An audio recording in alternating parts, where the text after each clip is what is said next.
Hey, NAMI students, welcome back to another installment of Chapter 1 Notes. We left off with talking about six systems so far, and the last notes we stopped at the osmosis shown video clip on the lymphatic system, and I just kind of want to finish that up today and show you the importance of it, and then kind of go over three more today.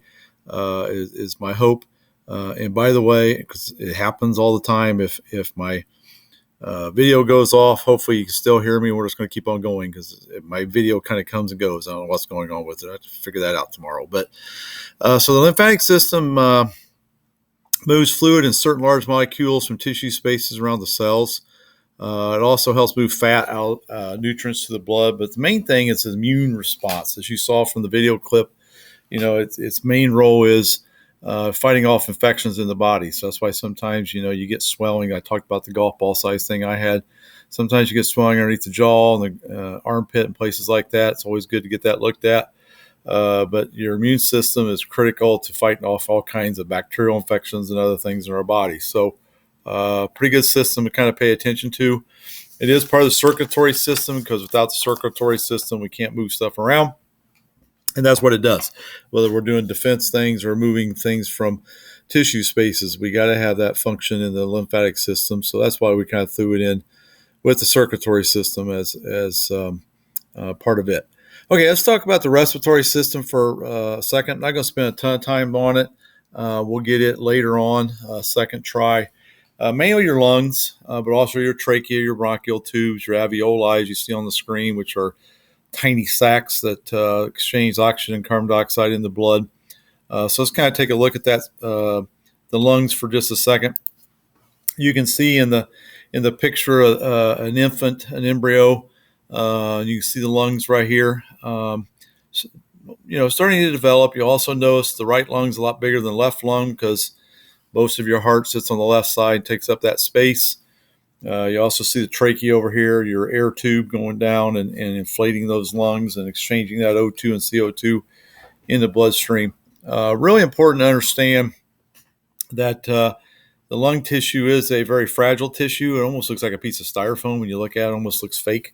But it's critical to understand it does take some time to develop. And think about when a baby's born, it's going from this fluid amniotic sac environment. All of a sudden, we expel them into the air and bright lights, and that's why the cry of a baby is very critical because those first breaths, and there you go, the video is gone already. So I'm just going to keep talking. Don't really need to see my face anyway.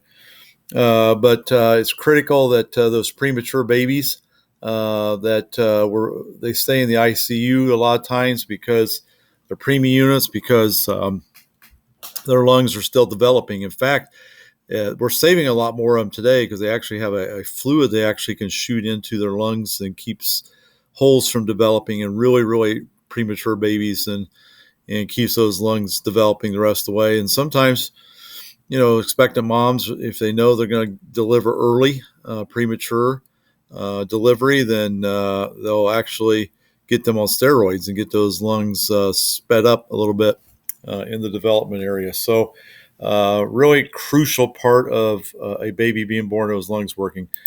This is a picture of lungs that are normal. You can see they're kind of interesting. They're in a pleural sac, so they have kind of a glistening look to them, a lining to them. And the next picture is going to be the crazy picture, but you can see lung on the left, lung on the right, same lung tissue.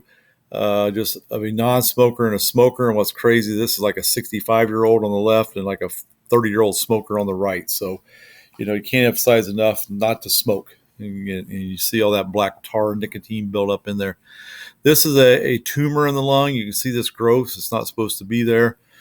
And this is the big thing in our smoker's lung down here on the bottom and a very diseased lung here. This picture on the bottom left is an asbestos fiber. You see these commercials on TV all the time called mesothelioma commercials. That is because asbestos was a great fire retardant mineral.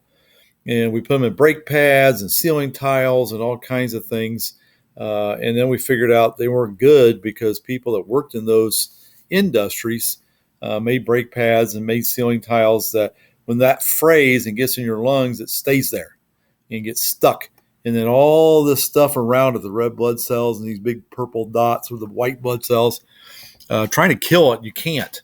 And people develop lung disease called mesothelioma. So that's why we banned asbestos and the use of a fire retardant material and went to something else because of the devastation it did to people. Here's an x-ray of the lungs. You can see kind of crazy. It looks like a tree there that branches out. That's what you should see. You should see black when you do an x-ray of the lung. If you see white, that means fluids build up and they have pneumonia, and that's what you don't want to see. So the lungs are crucial in that exchange of gases. And when people get lungs or get pneumonia and different types of diseases and sicknesses, and they have trouble breathing, CP or COPD, you probably heard of that, and emphysema and all these other things. It hinders and makes those lungs work so hard, a lot harder. And of course, the lungs are big in the news right now because of COVID-19 and how it attacks them, and people have trouble breathing, have to be put on ventilators and CPAP machines and things like that. So lungs we never take for granted. You can live with one. Some people do. Some people get lung transplants. That's an option as well. And you can see kind of how crazy of a network of tubing they have. Okay. Last two things I kind of want to go over here real quick, and then we'll save the reproductive system for tomorrow. But the digestive system, another one I'm not going to spend a ton of time on. Hopefully we get later on. It's called the GI tract, gastrointestinal. Kind of a weird way of putting it, and I apologize. It's going to sound kind of funny to say, but it is this. Why we call it a GI tract or tube is because it literally is a tube that starts at your mouth, runs through your body, twists, turns, gets all kinds of different bends in the intestines, small and large, and then obviously a hole on the other end. So that's why we call it the upper GI, which is the esophagus and the upper part of the stomach, and the stomach itself, and the lower GI is your small and large intestine and rectum and that type of thing. So when people have issues with this, sometimes they'll send a camera down in the top and look through and make sure the esophagus is okay and the stomach is okay, and they can look in there. And they actually have cameras now. You actually can swallow a pill and it goes through your system and can take pictures as it goes or video. And then obviously undigested residue is limited as waste. That one's a little bit tougher. It's called a colonoscopy, where they stick a camera up the backside of you. Not good, not pleasant. But once you reach a certain age in your 50s, you probably should have that done, because it's a lot better. Even though it's not the most pleasant thing, it's a lot better than getting colon cancer. So, digestive system does have some issues. You can be talking about ulcers, which is an acid hole that burns in the lining, or acid reflux, or some people have trouble processing foods. There's lots of things that can go wrong with it, and we'll get into that later. So, just kind of want to hit the highlights of it here, and we'll pick back up there later with more detailed and look it over as we get into that chapter later. The last system I'll spend a little bit more time on, maybe this system, and I'll show you some pictures, just simply because doubt if I'll get to the urinary system this year. It's just probably not going to happen. But the main function is carried out by the kidneys. We all know the urinary system is getting rid of waste products that build up in the bloodstream, and then we get rid of it through urine. Urine flows out the kidneys through ureters, and then stores in the bladder, and then urine passes out of the bladder through the body, called the urethra.